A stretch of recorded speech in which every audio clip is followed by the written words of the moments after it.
今麦有愈来愈侪高中生为着未来就业，选择去读自然组，所以今麦社会组的学生是大减少，连带大学的人文科系招生嘛受到影响。所以今麦大学的课程是搁再加强国际化、实用性，也搁有跨领域，而且嘛因应着 AI 发展的趋势，开设相关的课程。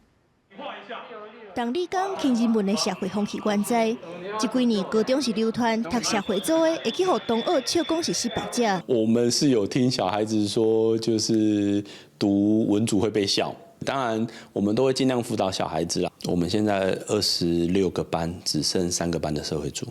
对，就是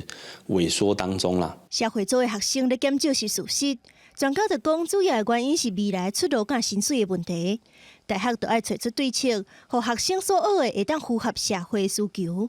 举例来讲，台湾真需要半导体人才，培养的理工毕业生无够应用。人文社会学生无一定要下课下来学专业，不过会当下领域理解素养，有关系当入去相关的公司做业务，也是人力资源的工课。我们现在会在做精进的是，让大家知道说，我们的课程其实是符合社会需求脉动。我们有很多数位 AI 的课程，